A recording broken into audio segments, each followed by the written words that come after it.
নতুন একটি ভিডিওতে আপনাদের স্বাগতম। আমি এই মুহূর্তে আপনাদের সামনে একটি গুরুত্বপূর্ণ বিষয়ে কথা বলতে এসেছি। আওয়ামী লীগ ছাড়া কি বাংলাদেশের নির্বাচন আদৌ কি সম্ভব? এই বিষয়টি ঘিরে আজকের আলোচনার বিষয়। গতকালকে একটি অনুষ্ঠানে জাতিসংঘের রেসিডেন্ট সুসি হঠাৎ করে করিডোর ইস্যুতে একটি মন্তব্য করেন। আমি আজকের এই দিনে শুরুতে সেই বিষয়টি নিয়ে আলোচনা করতে চাই। আলোচনা হলো আওয়ামী লীগ ছাড়া বাংলাদেশে একটি অংশগ্রহণমূলক নির্বাচন সম্ভব কিনা। আমরা বাংলাদেশের জনগণ বলতে চাই যে আওয়ামী লীগ ছাড়া কোনো নির্বাচন অংশগ্রহণ হতে পারে না, কারণ দেশে 50% মানুষ আওয়ামী লীগকে সমর্থন করে থাকে। একটি নির্বাচন যদি জনগণের অর্ধেক মতামত ভিত্তিতে ফল প্রকাশিত না হয়, তাহলে সেটি কোনোভাবেই অংশগ্রহণ মূলত হতে পারে না।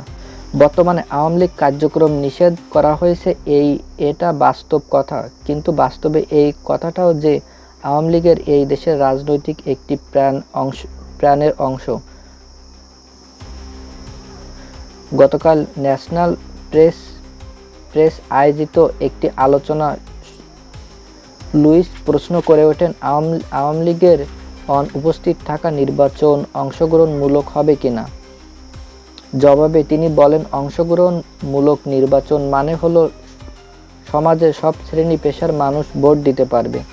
নারী, 18 বছর বয়সী তরুণ সংখ্যা বিভিন্ন সম্প্রদায়ের মানুষ যেন ভোট দিতে পারে, এটি অন্তর্ভুক্ত নির্বাচন মানে।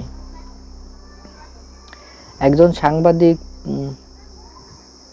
পুনরায় জানতে চাই, এতে কি তিনি কোনো রাজনৈতিক দলের কথা বলছেন? তিনি স্পষ্ট বলেন, না, আমি কোনো রাজনৈতিক দল নিয়ে মন্তব্য করছি না। আওয়ামী লীগ বা বিএনপি অবস্থান নিয়ে জাতিসংঘের কোনো বক্তব্য নেই। এটি একটি সরকার এবং রাজনৈতিক দলের বিষয়। অথচ বাংলাদেশের কিছু গণমাধ্যম প্রচার করে আসছে, গোয়েল লুসি বলছে আওয়ামী লীগ ছাড়া বাংলাদেশে অংশগ্রহণপূর্ণ নির্বাচন কোনোভাবেই সম্ভব নয়। তিনি অথচ স্পষ্ট করে বলছেন এটা রাজনৈতিক দলের বিষয় নয়, বরং জনগণের অংশগ্রহণের বিষয়। এখন সবথেকে বড় প্রশ্ন হলো, সত্যটা হলো বাংলাদেশের রাজনৈতিক ঘুরে বেড়ানো দুটি দলের অংশের চারিপাশে আওয়ামী লীগ এবং বিএনপি, ভারতের রাজনৈতিক যেমন বিজেপি চারিপাশে অবস্থিত, আমেরিকায় চারিপাশে, একইভাবে আমাদের দেশে দুইটি প্রধান শক্তি। বাইরের আর কোনো দলের উল্লেখযোগ্য উপস্থিতি করতে পারে না। জামায়াতের প্রসঙ্গে এসেছে, তারা আজ প্রায় ও রাজনৈতিক জামাতের প্রশ্নই স্বাধীন যুদ্ধে বিরোধিতা করা দল হিসেবে তাদের নির্বাচনে অংশগ্রহণ না করলেও তেমন কিছু আসে যায় না। কিন্তু আওয়ামী লীগ বাদ দিয়ে নির্বাচন মানে জনগণের একটি বিরাট অংশ বাদ দেওয়া। এটা নির্বাচন নয়, বরং এটি অস্থায়ী সমাধান হবে না। এমন একটি সংগঠন গঠিত হলে সেটি ঝুঁকিপূর্ণ থাকবে এবং যে কোনো সময় সেটি ভেঙে পড়তে পারে।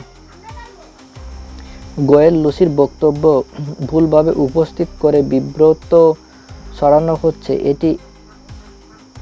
হচ্ছে, সেটি অযোগ্য। তিনি বলছেন, আমরা রাজনৈতিক দলের কথা বলছি না, জনগণের অংশগ্রহণের কথা বলছি। শেষ কথায় নির্বাচন হতে হবে সব দলের অংশগ্রহণে।